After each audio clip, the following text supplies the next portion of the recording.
He saved an Apache beauty from raging waters, but destiny bound their lives forever. Will he embrace love and tradition, or walk away? Like, subscribe, and stay tuned for more. Let's get started. In the dry silence of Arizona's desert, Samuel Carter had always found comfort. A rancher by trade, his life revolved around cattle, wide skies, and the steady rhythm of the land. He was a man of few words, shaped by the solitude of the desert plains. That evening, the sun had begun sinking behind the red cliffs, painting the horizon in gold and crimson. Samuel rode along the canyon trail, his horse's hooves stirring small clouds of dust, when suddenly a sharp, frantic sound pierced the stillness. It was a cry, faint but desperate, carried by the rushing wind. At first, Samuel thought it was just an echo of the canyon, but then he heard it again, clearer, more urgent. His pulse quickened. He pressed his boots against his horse's sides and galloped toward the sound. As he approached the narrow bend of the canyon, the roar of water reached his ears. A flash flood, sudden and merciless, was tearing through the rocky channel. Amid the churning water, a figure clung to a jagged rock, her arms trembling, her face pale with fear. She was moments away from being swallowed by the torrent. Samuel's instincts took over. He dismounted quickly, uncoiling the rope tied to his saddle. With steady hands, he looped it around his horse's saddle horn and tested the knot. His heart pounded in his chest, but hesitation was a luxury he could not afford. Plunging into the icy water, Samuel felt the current batter against him, threatening to drag him down. Each step was a battle, the flood pulling with violent force, but his eyes stayed locked on the young woman whose grip was slipping by the second. The water rose higher, biting at his chest, but Samuel pressed forward. "Hold on!" he shouted over the roar, his voice firm but urgent. The woman's wide eyes met his, a flicker of hope breaking through her fear. With one final surge, Samuel reached her, wrapping the rope around her waist and bracing himself against the current. His muscles screamed as he pulled, guiding her toward the edge where his horse strained to hold them steady. Inch by inch, they moved closer, until Samuel finally dragged her onto the dry ground, both of them collapsing in exhaustion. For several long moments, neither of them spoke, both gasping for breath as the flood thundered past. Samuel pushed wet hair from his face and looked at her. She was young, perhaps in her early 20s, with long black hair plastered against her face and sharp, striking features that carried the strength of her people. She trembled from the cold, but her dark eyes shone with gratitude. "You saved me," she whispered, her voice unsteady, as though she still couldn't believe she was alive. Samuel simply nodded, offering her his coat. Slowly, the woman stood, leaning on his arm for balance. "I am Nayeli," she said. After a pause, her voice steadying as she spoke. "My father is a leader among our people." Samuel had heard of the Apache families who lived not far from his ranch, proud and protective of their ways. He knew little about them beyond whispers and rumors passed between ranchers, but standing before him, Nayeli was no distant legend. She was flesh and blood, vulnerable yet unbroken. Samuel gave her a small, respectful nod. "Samuel Carter," he replied softly. The ride back to the village was quiet, except for the soft clatter of hooves and the night wind brushing the canyon walls. Samuel guided his horse carefully, allowing Nayeli to rest against the saddle. He could feel her shivering through the borrowed coat, yet there was a resilience about her, a calmness that made him glance at her more than once. When they finally reached the edge of the Apache camp, lanterns flickered and voices rose as people rushed forward.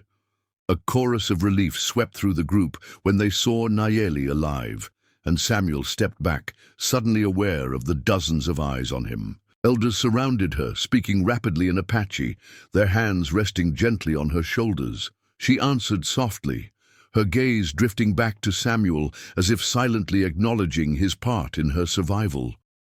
To Samuel, it had been a simple act of humanity. Any man would have done the same, but the way the tribe looked at him was different. They did not see him as just a rancher passing by. They saw a man who had entered the storm and pulled one of their own back from death's grip. It was no small gesture. It carried weight Samuel did not yet understand. By the time Samuel mounted his horse again, the desert was hushed, stars glittering above the canyon. He tipped his hat politely, intending to leave quietly. But Nayeli's voice stopped him. "You will return," she said softly, almost like a promise. Samuel paused, uncertain how to respond. All he knew was that something had shifted in the air, something deeper than gratitude. As he rode back to his ranch, the night felt different, heavier with meaning. To him, it had been a rescue. To her people, it was something far more, a bond sealed by fate, one that no man could undo. Days later, Samuel received word through a rider that the Apache elders requested his presence at their camp. Though hesitant, he saddled his horse and set out at dawn, the desert wind sharp against his face. He expected to be thanked politely and then sent on his way. Yet when he arrived, the air carried a weight he could not explain. The entire village seemed to be waiting. Children peered from behind tents, women whispered among themselves, and the men stood with solemn expressions, as though something important was about to unfold before them. Samuel was led into the center of the camp where a fire burned brightly, its smoke curling into the cloudless sky. The elders sat in a circle, their faces lined with wisdom and years of leadership. Nayeli stood near them, her posture graceful, her dark hair catching the sunlight. Samuel tipped his hat respectfully and waited, feeling out of place beneath so many watchful eyes. One of the oldest elders rose and spoke in a measured voice, his words translated by a younger tribesman.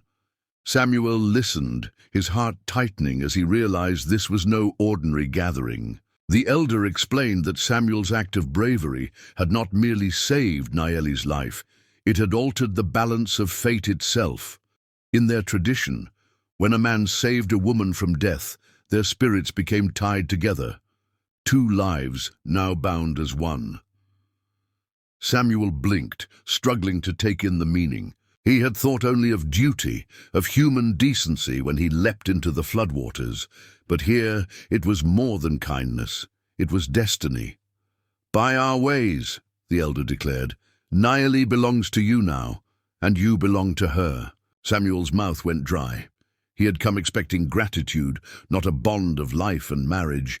His eyes flicked toward Nayeli. She stood silent, her gaze steady, her expression unreadable. There was no anger, no fear, no trace of reluctance in her face. Instead, there was quiet acceptance, as if she too had known this moment would come. Samuel swallowed hard, his thoughts a storm.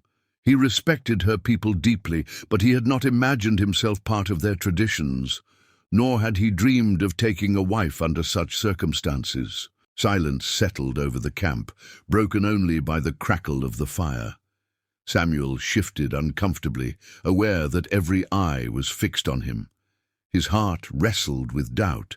He thought of his ranch, his cattle, his quiet life, the routines that kept him grounded. That life was simple, solitary, and entirely his own. This choice would change everything, pulling him into a world of customs, responsibilities, and expectations he had never known. Yet, when he looked again at Nayeli, something stirred in his chest.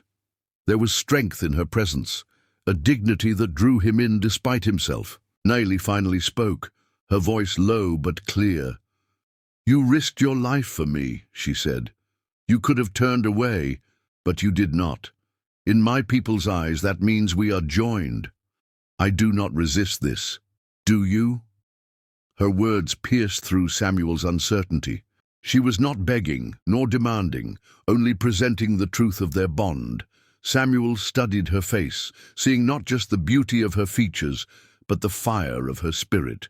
She was no helpless girl. She was a woman of pride and resilience, willing to step into fate with open eyes.